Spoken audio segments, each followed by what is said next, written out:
Halo, perkenalkan nama saya Kiran Maulada. Perkenalkan, nama saya Pratimias Mulia. Nah, di sini kami akan membahas tentang Reebok di negara India. Di sini saya akan menjelaskan tentang history of Reebok. Yang pertama, yang kedua saya akan menjelaskan tentang sportwear in India. Yang ketiga saya akan menjelaskan tentang strategi pemasaran dari Reebok itu sendiri di India, baik secara tradisional maupun online atau dalam penggunaannya dalam media sosial. Pertama saya akan menjelaskan history of Reebok. Nah, untuk pada awal abad 19, Joseph William Foster atau biasa dipanggil dengan Foster ini, dia itu membuat sepatu lari. Nah, akhirnya Foster memproduksi sepatu pertama dan terus melakukan perkembangan. Nah, pada tahun 1895, Foster ini membuka bisnis di Inggris dan temannya yang bernama Sons membantu Foster untuk melakukan pemasaran barang dari Foster ini ke para atlet di seluruh dunia. Nah, selanjutnya pada 1924 Foster dan Sons ini memiliki reputasi yang cukup baik sehingga dipercaya untuk memproduksi sepatu lari untuk atlet yang berkompetisi mewakili Inggris di ajang Olimpiade. Nah, selanjutnya bisnis ini diwariskan kepada dua cucu Foster yang bernama Joe dan Jeff Foster dengan mendirikan Mercury Olahraga. Nah, selanjutnya pada 1960 bisnis ini diberi nama Reebok. Oke, cara bacanya Reebok ya, bukan Reebok. Nah, artinya itu gazelle atau rusa Afrika. Nah, rusa Afrika ini kan memiliki kecepatan, gaya dan talenta. Maka dari itu mereka memberi nama Reebok. Reebok menjadi sangat populer di awal 1980-an setelah meluncurkan athletic freestyle sepatu untuk wanita. Freestyle ini tidak hanya sepatu atletik, tapi juga bisa digunakan sebagai sepatu casual. Nah, ini dia tuh buat sepatu casual karena kenyamanannya dan stylingnya dan menjadi ikon pada tahun 1980-an. Nah, tahun 2006 Reebok International Ltd diakuisisi oleh grup Adidas Jerman senilai 3,8 miliar US dollar. Selanjutnya pada tahun 2010 Reebok menjadi salah satu dari 3 merek sepatu olahraga teratas di Amerika Serikat.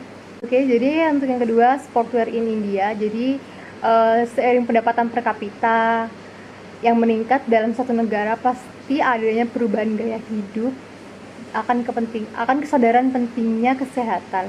Nah, jadi kesempatan bagi India untuk pertumbuhan segmen olahraga ya. Nah, baru-baru ini India secara tradisional menjadi pusat manufaktur peralatan olahraga di berbagai daerah yang ada di India. Nah, untuk yang pertama ada kota Ludhiana, dia memproduksi pakaian olahraga. Untuk yang kedua ada kota Meerut, dia memproduksi peralatan kriket dan hoki, termasuk juga bola kaki dan bola voli. Dan yang ketiga ada kota Gurgaon, dia memproduksi bola basket. Dan India kehadiran empat perusahaan besar yang terkait dengan olahraga, yaitu Big Four atau seperti Reebok, terus Adidas, Nike, dan Puma.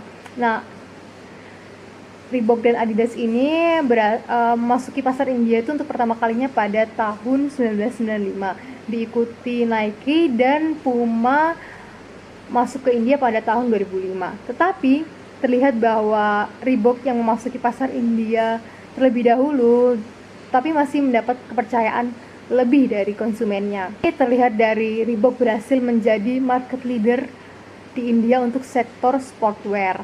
Nah, persaingan sportwear di India ini, Reebok mengungguli 59,95% dari tiga pesaingnya itu tadi, seperti Adidas, terus Nike dan Puma. Di sisi lain, sangat sedikit perusahaan India yang mampu menembus pasar karena tingginya persaingan di India seperti 4 Big Four itu tadi. Jadi produsen lokal itu susah untuk masuk ke segmen pasar yang begitu hambatannya terlalu tinggi ya. Tapi mereka tetap bisa melakukan eksplorasi dan eksploitasi seperti Reebok. Misalkan mereka membuat suatu produk, tapi produk ini tuh persis seperti Reebok sendiri. Jadi kayak kita biasa sebut dengan KW atau fake atau palsunya lah ya, intinya kayak gitu. Dia menjual dengan harga yang sangat murah sesuai dengan eh, kebutuhan masyarakat India, jadi dia melakukan itu. Selanjutnya strategi pemasaran. Jadi Reebok ini yang pertama melakukan strategi pemasaran secara tradisional, atau dia melakukan pemasaran berupa iklan cetak, iklan TV, terus pemasok peralatan resmi untuk para tim atlet di India. Selanjutnya dia juga melakukan iklan dalam film-film Bollywood.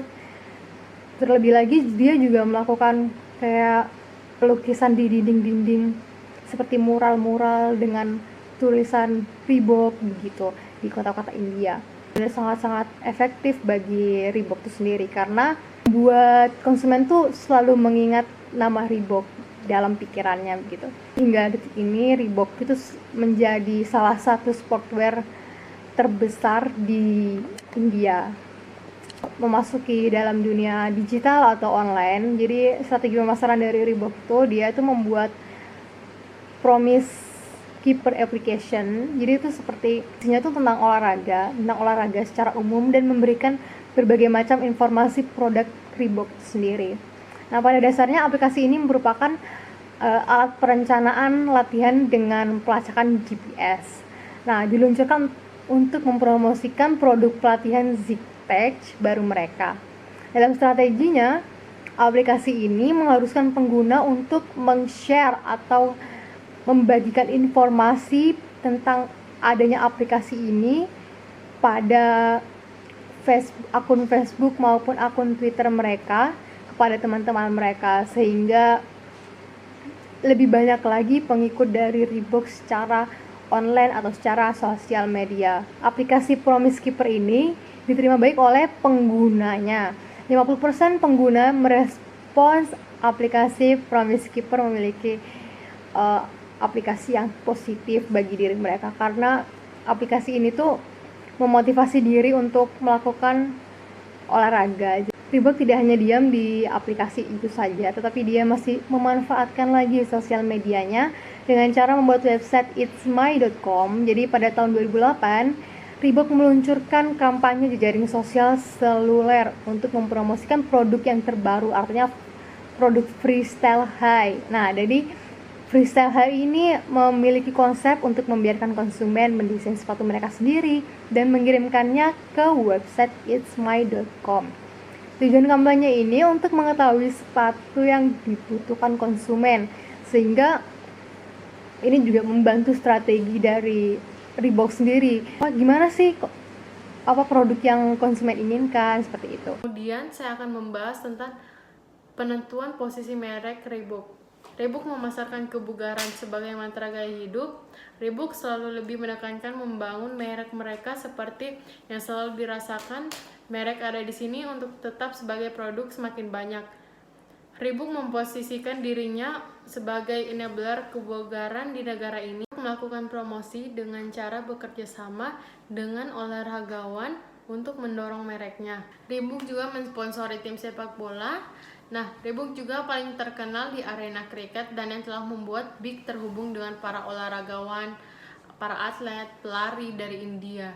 Nah, di bawah garis promosi melibatkan Reebok mendistribusikan 10.000 pasang untuk jogging gratis di lokasi jogging di seluruh negeri untuk mempopulerkan merek mereka. Di mana saat itu Reebok memberikan mereka dengan harga yang terjangkau, di mana sebagian besar penjualan berasal dari segmen 45 hingga 90 US dollar dibandingkan dengan 2 tahun lalu. Ketika sebagian besar penjualan akan datang dari segmen 20 hingga 45 US dollar, karenanya pasar dan konsumen telah naik ke rantai nilai, di mana yang merupakan tanda penting aspek harga dari pemasaran.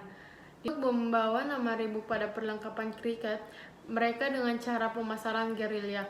Bahkan sebelum IPL launch, Reebok merasakan bahwa konsep itu merupakan ide yang pasti untuk menangkap pasar di India. Dan seberapa besar ini ternyata terbukti dalam penjualan Reebok Gear melewati 5 edisi IPL. Bahkan mensponsori roda tim IPL, paling terkenal diantaranya adalah KKR,